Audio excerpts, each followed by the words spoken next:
The Authors of Pain join them, flak vests and all.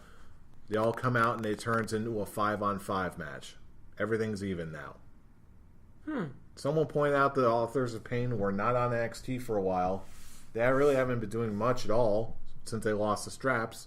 So one person suggested that they join the Shield for this match at TLC and make it an even 5-on-5. Now, the Scholars Quick Talk question is, will this scenario come to pass? And if not, when? The scenario of the Authors of Pain joining the Shield? Yes. I don't think it's going to happen. Ever? Ever. As interesting of an idea that is, and it really is, it's very intriguing.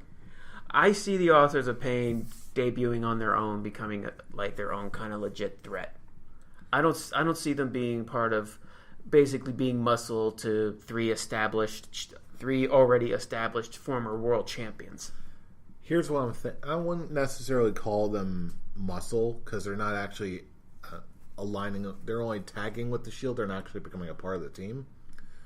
But here's my thought. Well, first of all, I'm going to agree with you. The Shield wins.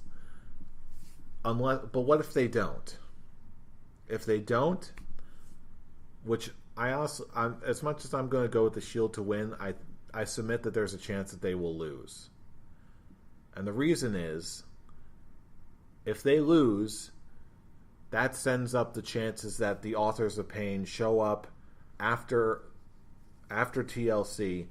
They show some partnership with the Shield, and then for next month's Survivor Series show, that's when they do the 5-on-5 elimination.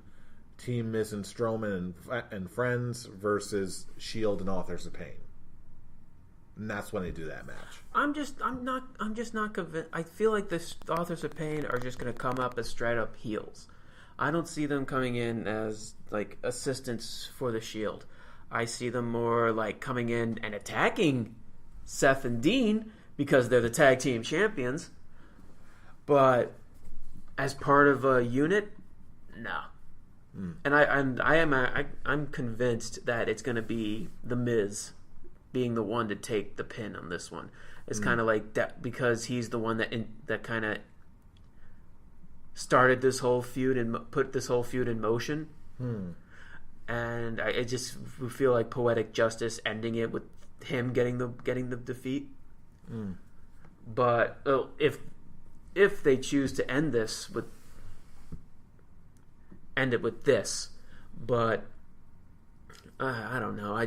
I don't see the Authors of Pain ever being additional needs to the Shield. I think it's still going to only beat these three. You think you can beat all 5 guys all at the same time? Do you think they're going to actually pull that off?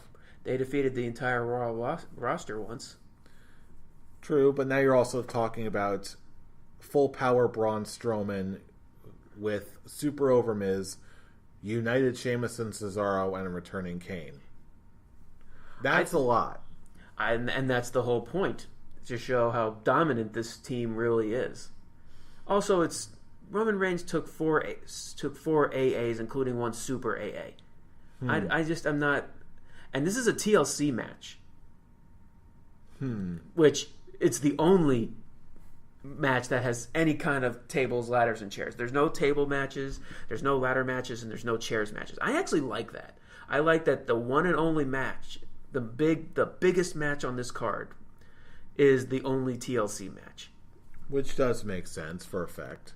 And I think, they're going to put Braun Strowman through a table again with a triple powerbomb. I think they're probably going to have to if they've got any chance of winning. They all have to team up at some point and then just take out the biggest physical threat in the match.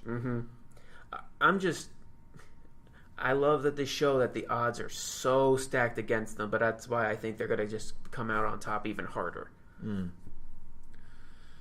Well, in any case, that is WWE TLC 2017.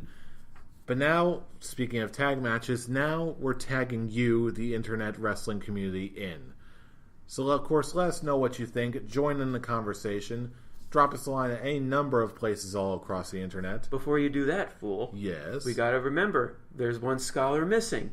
Scholar Brian. And for and for all the people who are questioning what's Scholar Brian's predictions for this show, well, here you go. Here's his predictions on the card right here. The only way to see it is on our YouTube page. There, I'm plugging in our YouTube page for this one. Yes, if you're listening to us through any number of other means via internet radio or iHeartRadio, wherever you are on the internet, first of all, thank you for joining us. And second of all, check us out on YouTube also, where you can leave us plenty of comments, give us a thumbs up if you like what you hear, and you can subscribe if you'd like to hear more every single week. You can also check us out on our Facebook page. Just run a search for the Scholars of Wrestling Show. You can also check us out on Twitter, where we post all sorts of fun things, starting with our main account, at ScholarsOW, for all the latest wrestling and episode uploads. And, of course, for extra fun, you can also check us out on our personal Twitter accounts. You can check out Scholar Brian, at Atomic Beanpole. Fool, where can they reach you? You can reach me at The Avataric. And you can reach me at I'm Robbie Rage. Join us for all the fun. Join in the conversation. I know I like to live tweet every single show, or every single pay-per-view, rather. Excuse me. Either way, join the conversation. It's always a lot of fun. It's one of the best parts of the wrestling fandom and wrestling community. Join us, won't you? I got nothing to say to that part. Neither do I. I'm out of things to say, but even so, you still know who we are. We are the Scholars of Wrestling, and you have just been schooled. You're welcome. See you all at TLC. Now I want Bruce Campbell to be there. Told you.